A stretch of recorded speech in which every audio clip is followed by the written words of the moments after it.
பரப்புரையில் ஏற்பட்ட கூட்ட நெரிசலில் 40 பேர் உயிரிழந்த நிலையில் உணவகத்திற்கு விடுமுறை விடப்பட்டதால் வீடு செல்லும் வழியில் விஜயை பார்க்க சென்ற உணவக ஊழியரும் உயிரை விட்டுள்ளார்.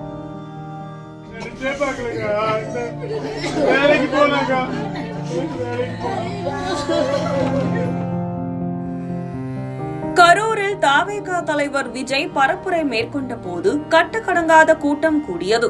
இதனால் அங்கு ஏற்பட்ட கூட்ட நெரிசலில் சிக்கி மூச்சு திணறல் உள்ளிட்ட காரணங்களால் இதுவரை 40 பேர் உயிரிழந்துள்ளனர். கூட்டத்தில் சிக்கியதில் ஈரோடு மாவட்டம் கொடுமுடி அருகே வெங்கமேட்டைச் சேர்ந்த சதீஷ்குமாரும் இறந்துள்ளார்.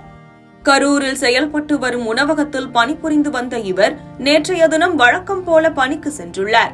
ஆனால் தவேக பரப்புரையால் உணவகத்திற்கு மதியத்திற்கு மேல் விடுமுறை அளிக்கப்பட்டுள்ளது. இதனால் கரூரில் இருந்து வீட்டிற்கு சென்ற சதீஷ்குமார் விஜயை பார்ப்பதற்காக சென்றுள்ளார். அப்போது ஏற்பட்ட மிகுந்த கூட்ட நெரிசலில் சிக்கி சதீஷ்குமார் மரணித்ததாக கூறப்படுகிறது. தொடர்ந்து உணவக உரிமையாளர் இது தொடர்பான தகவலை சதீஷின் குடும்பத்திற்கு கூறிய நிலையில் குடும்பத்தார் இடிந்தே போயுள்ளனர். வேலைக்கு சென்றவர் வீட்டிற்கு வரும் வழியில் தவேக கூட்டத்திற்கு சென்று உயிரிழந்து வீடு திரும்பிய சம்பவம் குடும்பத்தாரிடையே பெரும் சோகத்தை ஏற்படுத்தியுள்ளது.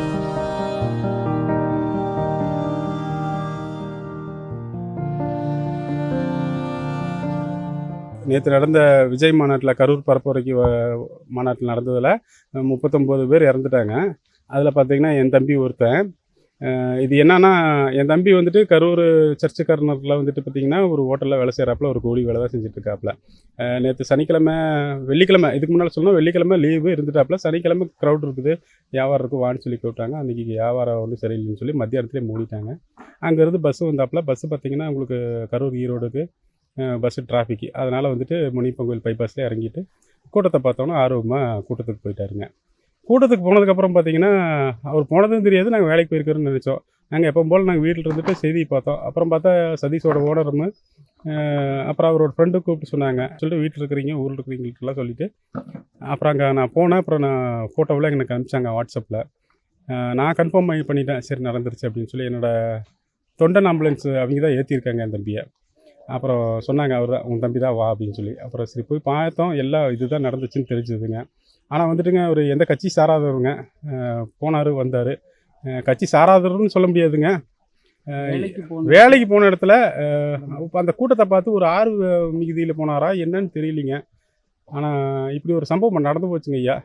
ஆனால் பார்த்தீங்கன்னா காரணம் என்னன்னு நினைக்கிறீங்க? காரணம் பாதுகாப்பு இல்லையா? போலீஸு பாதுகாப்புன்னு எனக்கு நான் சொல்லட்டுங்கன்னா எல்லாத்தையும் தான் குத்த சொல்ல முடியுங்க. ஆனால் பார்த்தீங்கன்னா இப்போ எங்களுக்கு தான் இழுப்பு, சரிங்களா?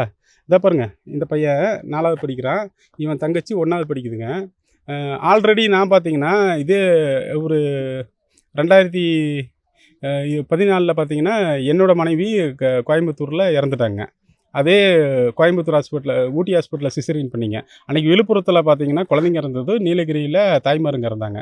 அந்த கேஸே ஒன்றும் இல்லாமல் போயிட்டாங்க. அன்றைக்கி வந்து அதிமுக இருந்துச்சுங்க. அதிலிருந்தே நாங்கள் மீண்டு வர்றதுக்கு 10 வருஷம் ஆயிடுச்சுங்க. இன்றைக்கி திடீர்னு என் தம்பியும் இந்த மாதிரி போயிடுச்சுங்க. இதுக்கு காரணம் நாங்கள் தேடுறதுக்கு முடியாதுங்க. ஆனால் பார்த்தீங்கன்னா எங்ககிட்ட 4 பொடுசுங்க இருக்குதுங்க. ஆனால் எனக்கு அம்மா அப்பா எல்லாமே 60 வயசுக்கு மேலே இருக்கிறாங்க. அதில் அம்மாவுக்கு சுகர் வந்து கால் எடுத்து வச்சுருக்குறேங்க. இப்போ என் தம்பி இறந்துட்டான். அந்த பொண்ணு என் தம்பி இப்போ ஒய்ஃபு சின்ன பொண்ணுங்க. இப்போ 4 வருஷமாக எங்கிட்ட இருக்குதுங்க. இதுக்கு கவர்மெண்ட்டு இழப்பீடு சொல்கிறேன்னு சொல்லியிருக்கிறாங்க. ஆனால் பார்த்தீங்கன்னா இழப்பீடுங்கிறது காசுங்கிறது அப்புறம், இப்போ போனது போயிடுச்சு, சரிங்களா? இனி வந்துட்டு அடுத்தது என்ன பண்ண முடியும்? அந்த பொண்ணுக்கு ஒரு வேலை போட்டு கொடுங்க சொல்லுங்கள். அந்த பொண்ணு குவாலிஃபிகேஷனில் கம்மியாக இருக்குதுங்க. அந்த ஒரு பொண்ணுக்கு ஒரு வேலை வாய்ப்பை பண்ணி கொடுங்க. இந்த குழந்தைங்களுக்கு ஒரு கல்வி நிர்ணயம் பண்ணி கொடுங்க.